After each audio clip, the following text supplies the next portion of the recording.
안녕하세요. 망손이입니다. 반가. 포토샵 설치 후 기본 설정을 해볼 건데요. 나는 포토샵 사용에 큰 불편이 없다.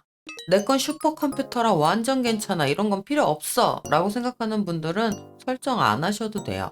하지만 그 이유가 있기 때문에 기본 설정을 하는 거겠죠? 사양의 문제도 있지만 작업자의 능률 향상 때문에라도 개인에게 맞는 설정을 해주는 게 좋아요. 설정에 앞서서 제가 사용하는 건 CC 2019 버전이에요. 상단 메뉴에서 에디트, 프리퍼런시스, 제너럴로 들어갈게요. 포토샵 환경 설정은 단축키 컨트롤 K를 눌러도 들어갈 수 있으니까 꼭 외워두세요. 여기 옵션 칸 보이시죠? 이 칸에 왼쪽 두 번째 줄에 Disable the Home Screen이라는 항목이 있어요. 이거는 포토샵을 실행했을 때 홈 화면에 그간의 작업물을 자동으로 표시해주는 설정인데요. 체크가 지금처럼 해제되어 있으면 제 포토샵 화면처럼 그간의 작업 내역이 쫙 보여지고요. 이 항목에 체크를 해주시면 포토샵을 실행했을 때 작업 내용이 없는 빈 화면을 볼 수 있습니다. 저는 이 기능이 필요 없어서 체크해 줄게요.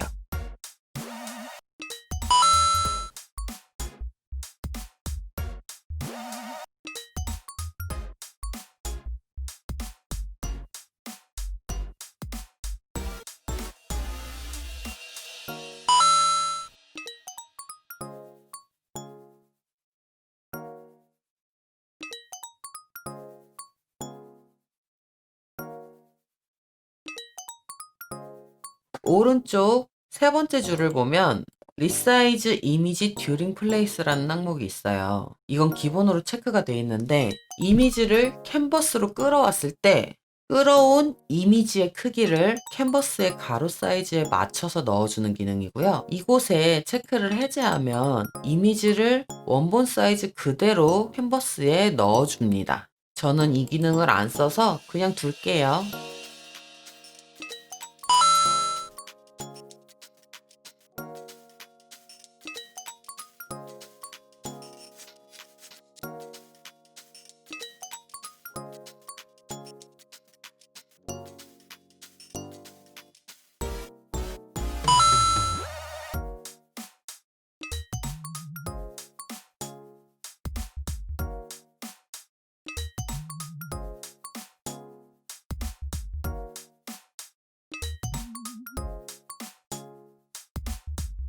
다음은 인터페이스 탭인데요. 인터페이스 탭에서는 포토샵 UI를 설정할 수 있는데 어페어런스 칸의 설정 테마에서 컬러 테마에서 작업창에 컬러를 설정할 수 있어요.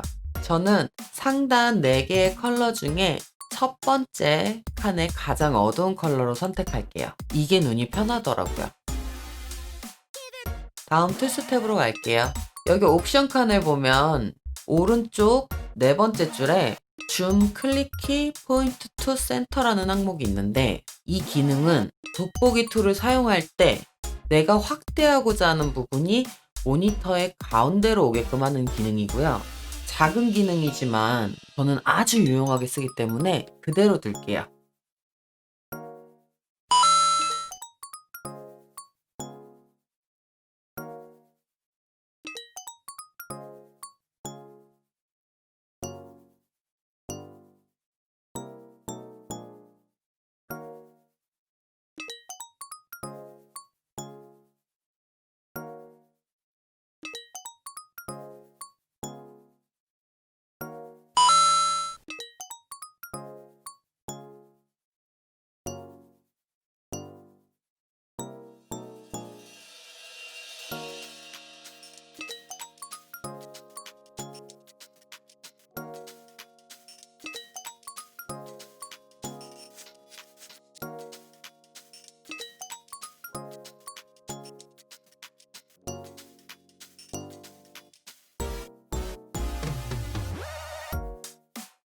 파일 핸들링 탭으로 가볼까요? 위에 파일 세이빙 옵션 칸을 보면 이쪽 세 번째 줄에 Automatically Save Recovery Information Every라는 항목이 있습니다. 이게 기본으로 체크는 되어 있지만 혹시 모르니까 한 번 더 확인해 주세요. 일정 간격으로 작업물을 자동 저장해 주는 기능으로 포토샵 사용 중 프로그램이 다운됐을 때 작업 중이던 작업물의 손실을 최소화해 주는 기능이에요. 이 항목의 밑을 보시면 저장 시간 간격을 선택할 수 있거든요. 최대한 짧게 설정해 주는 게 좋겠죠? 눌러보시면 5분, 10분, 15분, 30분, 1시간 있는데 저는 5분으로 설정을 해줄게요. 모두 5분으로 해주시는 게 좋아요. 다음은 익스포트 탭으로 넘어갈게요. 이곳은 상단 메뉴에서 파일, 익스포트, 퀵 익스포트를 눌렀을 때 어떤 파일 형식으로 내보낼지를 설정하는 곳인데요. 맨 위에 퀵 익스포트 포맷이라는 칸을 보면 PNG라는 항목이 보일 거예요. 이건 뭐 다들 아시겠지만 파일 저장 형식이고요. 저는 PNG보다 JPG를 선호하기 때문에 JPG로 설정할게요. 저장 형식을 JPG로 바꾸면 바로 옆에 퀄리티라는 항목이 생기는데요. 보통 지금 설정되어 있는 85%로 많이들 쓰세요. 하지만 저는 100%로 바꿔줄게요.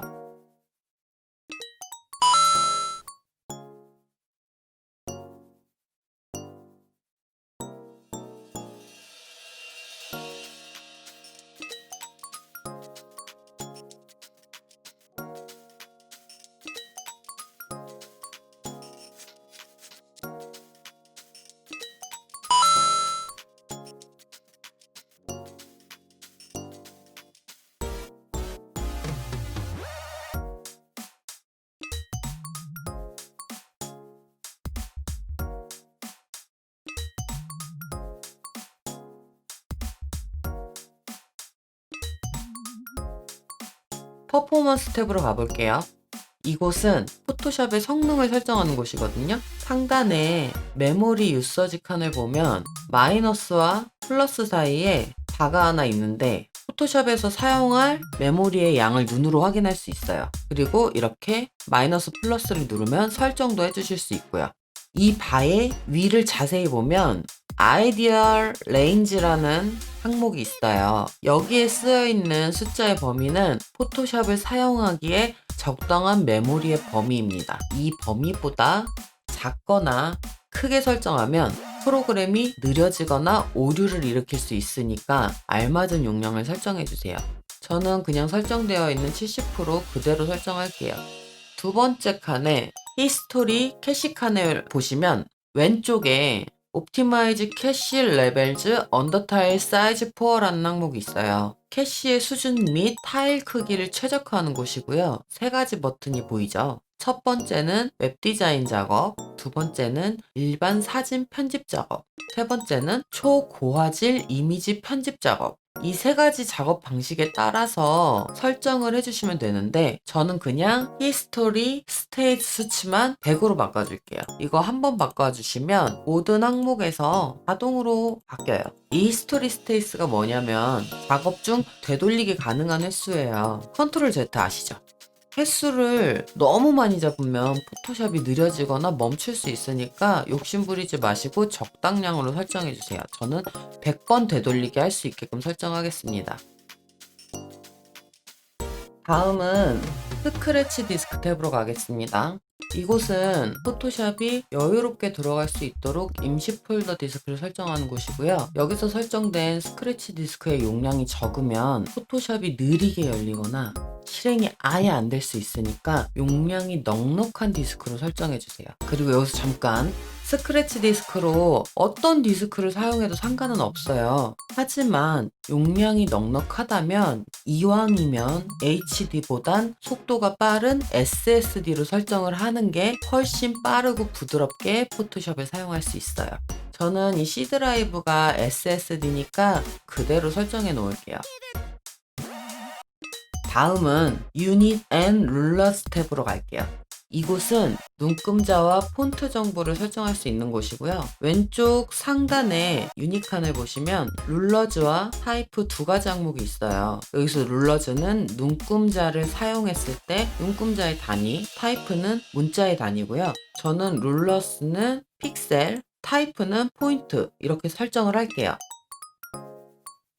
이제 가이드, 그리드, 앤 슬라이서스 탭으로 넘어갈게요. 여기에선 안내선 관련 설정을 할 수 있어요.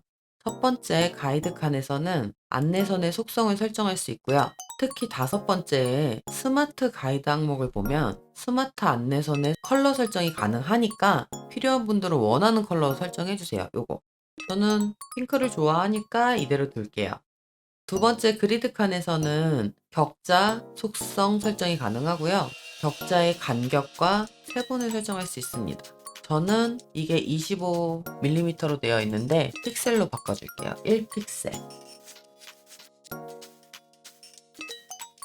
여기 타이프 탭에선 다른 건 필요 없고요. 왼쪽 타이프 옵션 칸의 세 번째 Show Font Names in English라는 항목인데요. 이 항목이 체크가 되어 있으면 폰트명이 영어로 표시되고요. 체크를 풀어주면 폰트명이 한글로 표시됩니다. 한글 폰트명을 보면서 작업을 하고 싶다면 꼭 이 부분 체크를 해제해 주세요. 참고로 이 기능은 한글 폰트만 지원되니까 꼭 명심하시고요.